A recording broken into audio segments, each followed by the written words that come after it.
I'm Nicole Lappin, the only financial expert you don't need a dictionary to understand. It's time for some money rehab.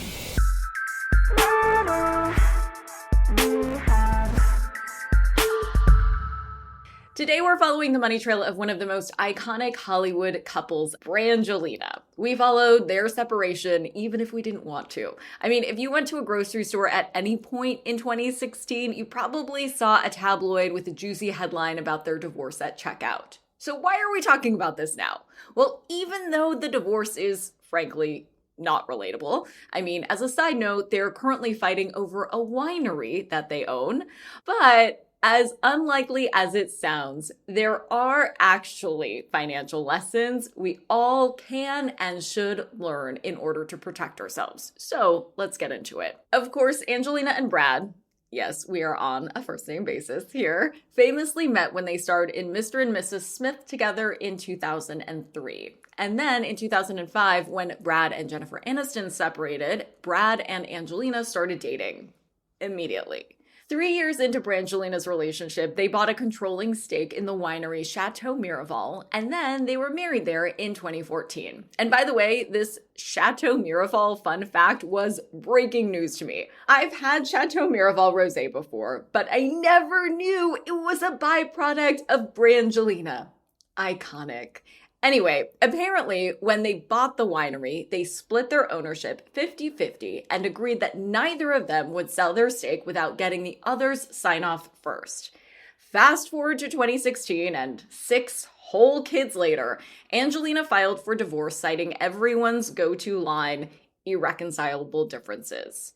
Fast forward to 2023, the couple is legally single, whatever that means, but still are duking it out in court to settle on the custody terms around their divorce. Some say that they're on their way to racking up the highest divorce legal fees in Hollywood, although they're not in first place, but that's a story for another episode. For now, let's get back to the winery. Angelina sold her half of the company to a subsidiary of Jolie Group in 2021. Brad says this sale, quote, blindsided him, and he wanted the opportunity to purchase her half himself. So Brad sued Angelina, and then Angelina countersued Brad.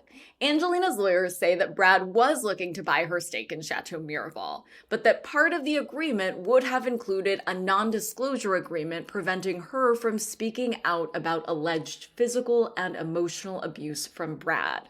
So, in Angelina's latest countersuit, her legal team provided descriptions of a particular abusive event that precipitated the divorce. In these legal documents, Angelina alleges that on a flight with Brad and their 6 kids, Brad, quote, choked one of the children and struck another in the face, and, quote, grabbed Jolie by the head and shook her, and poured beer and red wine on the children, end quote. Angelina's lawyers said in a statement, quote, she, Angelina, has gone to great lengths to try and shield their children from reliving the pain Pitt inflicted on the family that day. But when Pitt filed this lawsuit seeking to reassert control over Jolie's financial life and compel her to rejoin her ex-husband as a frozen-out business partner, Pitt forced Jolie to publicly defend herself on these issues for the first time, end quote. And even before this winery mess, the divorce proceedings were already nasty. Us Weekly obtained court documents where Angelina claimed Brad hadn't paid any meaningful child support since their separation. The next day, Brad filed a response claiming that he actually loaned Jolie $8 million to help her purchase a home and gave her $1.3 million on top of that, just for shits and giggles. So, I promised you there was a lesson here, and here it is. Even if you're not divvying up a winery between yourself and your spouse, divorces are complicated and can get messy. Because yes, the Brangelina divorce is unique in so many ways. But the fact that it is still ongoing after several years is not. Like I said before, Brad and Angelina are racking up legal fees by nature of the fact that this is taking years to resolve. But that's not the only way. Most couples seeking divorce go the Brangelina route and lawyer up right away. fewer people go the mediator route. But that choice can save you time and money, not to mention sanity. Just think about this. On average, divorce through separate lawyers can take 18 months to 3 years. Mediation, on average, takes 2 to 6 months. For today's tip you can take straight to the bank, it's always difficult to split up assets, even if you don't have a business together. If you're married and have a bank account for your combined money with your spouse and a separate bank account, that's the yours, mine, and ours setup I sometimes talk about, that separate account, the mine account, still can be considered a marital asset in case of divorce if you make contributions to it after you tie the knot.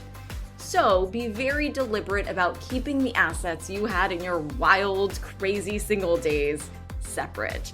Hopefully you never have to show a paper trail in court, but if you do, having a clear one will save you money and probably a big headache. Money Rehab is a production of Money News Network. I'm your host, Nicole Lappin. Money Rehab's executive producer is Morgan Lavoie. Our researcher is Emily Holmes. Do you need some money rehab? And let's be honest, we all do. So email us your money questions, moneyrehab@moneynewsnetwork.com, to potentially have your questions answered on the show or even have a one-on-one intervention with me. And follow us on Instagram @moneynews and TikTok @moneynewsnetwork for exclusive video content. And lastly, thank you. No, seriously, thank you.